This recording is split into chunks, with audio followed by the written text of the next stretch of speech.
Hello everyone, welcome to Michael's vlog in the Philippines. Today I'm going to talk about the electric bill markup that you pay when you stay at a condominium. In this case, I'm at One Oasis. I'm not saying that everybody do this to their customers. I'm not saying that. I do believe when we were staying here before, it was many years ago, so I don't remember exactly, but I do believe they gave us the exact electric bill. They didn't give us like some printout from One Oasis. That's not an official electric bill from the electric company. But I do believe at that time they were giving us the authentic, legitimate, directly from the electric company bill. But what they do here, some of them, I can't say all of them, at One Oasis, they got a little hustle going on. I'm trying to put you guys up on game on the hustle so you won't be hustled. And I haven't had this experience before. I'm almost 99% sure they gave me the real electric bill from the electric company when I stayed here many years ago. But the hustle is this. They will give you a One Oasis electric bill, and it won't be the official one from the electric company. So they put a markup on it, and then you paying extra money. And their excuse was, well, when we we just give you when we give you the regular bill or something like that, we end up overpaying sometimes and we lose money. That's not necessarily true, because if you're getting an electric bill from an electric company, you should be able to get the accurate information. And I know that they say that, like, for example, that the previous renter, at the time that they quit their bill, you're kind of partially into that. Like, when you move in, we got to subtract the difference between the amounts. And I understand that might occur for the first month, but after the second month, you don't need to be giving me no unofficial bill. For the first month, you might get away with that because, I do understand you got to try to figure out what the difference is between their electric bill and my electric bill for the first month. But after that first month, there shouldn't be no unofficial bills coming to me for electric. And to put things in perspective, I'll give you an example of our normal electric bill. And we haven't really used electricity a lot more than what we normally would. Our electric bill at our previous place was around anywhere from 1,500 to 2,000 pesos max. And I mean, 2,000 pesos is when we didn't clean the AC unit, and it's not functioning at its best. And since we moved here, our electric bill is 3,000 plus pesos per month. And they told us that they marked up the electric bill. So this is not me just saying that they marked it up. They made it known that they marked it up, because I was like, something ain't right with this electric bill. Did we increase our usage by that much? Like, for real? We increased our usage by like 50%, because normally it's like 2,000 pesos max. At our worst, we pay like 2,000 pesos max. So at our worst, you telling me that we using electricity 50% more than our previous place? And we be outside a lot of times, outside with the kids, me and my son. I'm on the basketball court, or I'm outside jump roping. I'm doing whatever I'm doing to stay in shape. We not in the house all day. So that don't make no sense. And that markup is just ridiculous. So they making mad cash marking up the electric bill. Somebody pocketing that money. You know what I'm saying? So, and we know that because they told us that they marked it up. But if you're going to stay here, I would definitely request that they give you the official electric bill from the electric company. Say, I don't want an electric bill from One Oasis. I want it directly from the electric company. And you figure out what the difference is of your previous tenant renting here using electric and my electric bill, so that we not paying that. And then for the second, if you stay in the second month, there shouldn't even be an issue, because the bills won't overlap. They should be able to give you a direct electric bill from the electric company, so that they can't run game on you. So I'm gonna try to always share information with you guys, so that you know the little tricks that people play on you here in the Philippines. I mean, I'm gonna tell you like this: when you in the Philippines, you either gonna be smart or you're gonna be dumb. And I hate to say it like that, but you need to really be on the side of being smart. You gotta be smart. You gotta keep adapting. You gotta keep learning, because people are gonna hustle you. And I think this is just a thing that is just anywhere in the world. If you don't know nothing, you're gonna be hustled. You're gonna be hustled if you don't know. And so you gotta understand everything.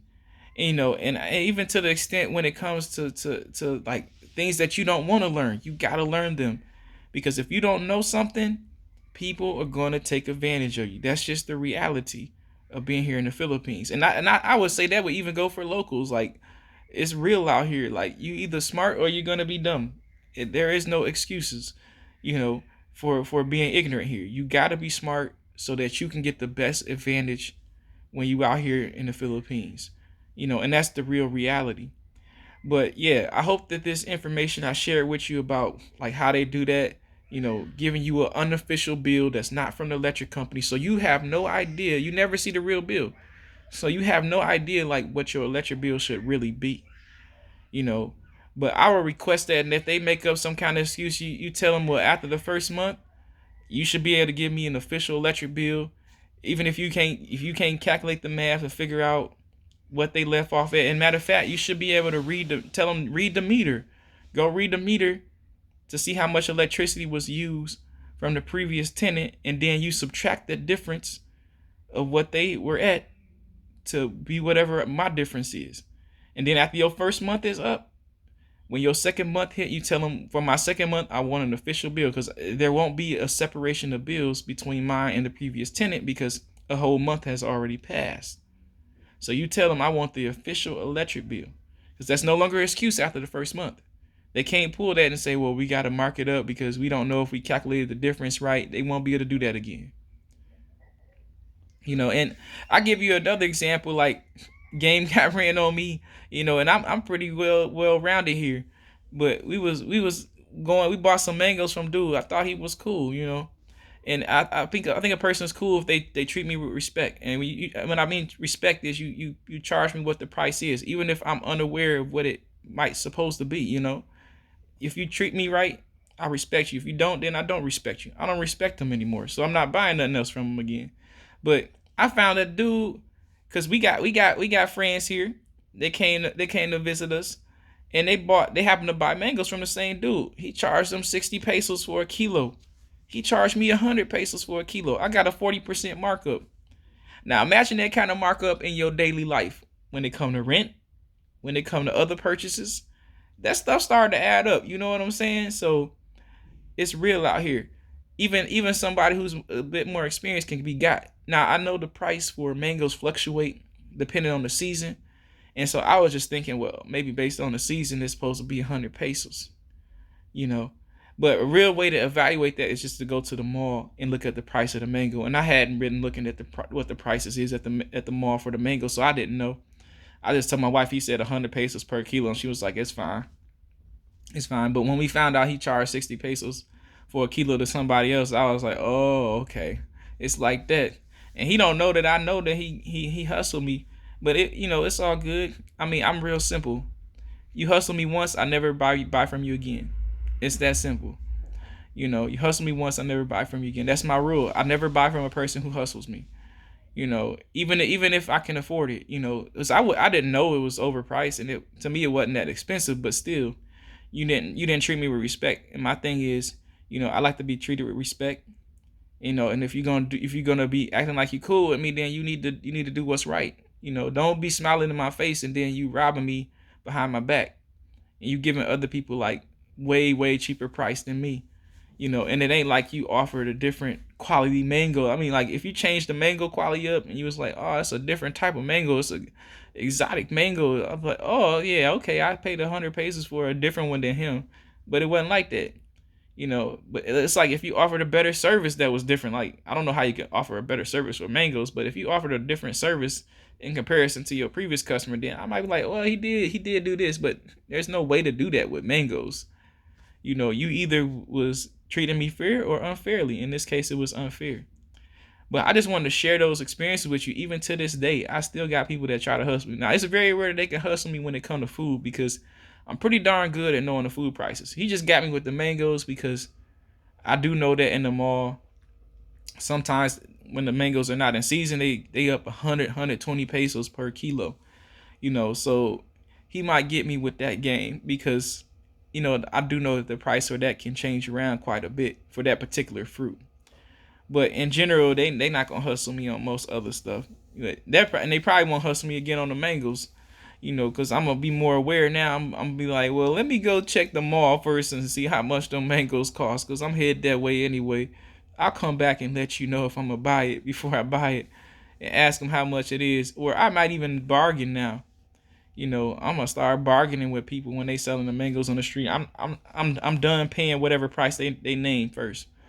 I'm gonna become a negotiator. So I'm changing my tactics up.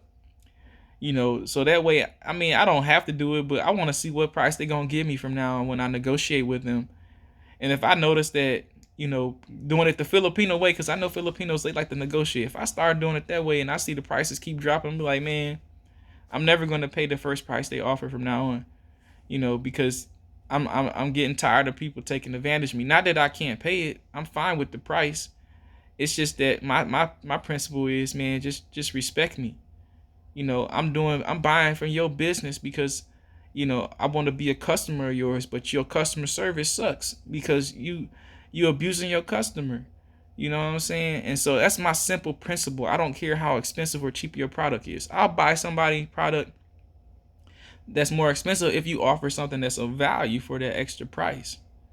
But if you're not offering nothing special, then why am I paying you extra money?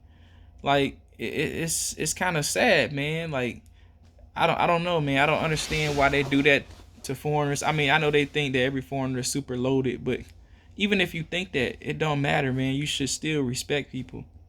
And if you want that to be person to be, I would have been a repeat customer of his. Here's the thing. If he would have gave me the right price, because I was gonna buy mangoes from him a couple days after the first time I bought it, until I found out that he had ripped me off. Like I was gonna be his everyday. Here's the thing, because he ripped me off once, and every Filipino that sell mangoes in the Philippines needs to understand this. If other foreigners think like me, and I don't know if they do, but if you treat me right, I'll become an everyday customer of yours. So you gain an extra what? Extra 40 pesos off of me, less than $1. And because you ripped me off for about a little bit less than $1, you lost an everyday customer that could have been bringing you I could have been bringing you over $1 every day, easy, 60 pesos a day. So you lost 60 pesos a day, all because you wanted to earn an extra less than $1 in one day. You get what I'm saying? So you would have been earning like a couple thousand pesos every month, easy. Cause I eat a lot of mangoes. I mean, heck, he probably could have been earning about 120 pesos a day. Cause we be going. My son love mangoes. I love mangoes. We be tearing them things up, man. He could probably be earning like 120 pesos a day, easy. I would have no problem buying 120 pesos worth of mango every day, cause we go through them so fast. But he lost on that opportunity. Like my plan was to buy from him every day. But because he wanted to rip me off and he didn't respect the customer. And I think that's a big issue here. They don't respect the customer. If you respect and I'm not saying every Filipino is like that. I know that's not true. There are some great Filipinos here who respect people and they treat everybody right when it comes to pricing. But I've noticed enough pattern that I have to say this, man. Y'all got to respect the customer. Like if you want your customers to keep coming to you, you don't want them to find out that you done ripped them off, and they will find out. You can't be lying to people and tricking and deceiving people and think they're not going to discover the truth. The truth is going to come out. That's just reality. So stop ripping your customers off, man. It's not worth it. It's not worth it. So let me wrap this video up. I hope y'all enjoyed this. This is entertaining for me. This is fun for me talking with y'all. I'm actually finally starting to enjoy my vlog. Like I feel like I'm finding my space in the type of videos I want to do. But anyway, I hope you guys enjoyed this. Don't forget to embed, comment, share, and subscribe. And stay tuned for future videos. Make sure you definitely leave thumbs up because I need that. I need that more than subscribers. I do need subscribers, but definitely thumbs up because that's really important. Hopefully you guys are, a little bit more aware now. And hopefully we can end this whole, foreigner price thing. My goal with these videos partially is to just, as I learn new things or as I take information from my previous experience, share that information with you. And we gonna hack away at this foreigner price until we get to a point where they can't really even use the foreigner price that much because we've become more intelligent and more aware, through the information that I share with you. So I hope that this helps, and I'll see you guys in future videos on Michael's vlog.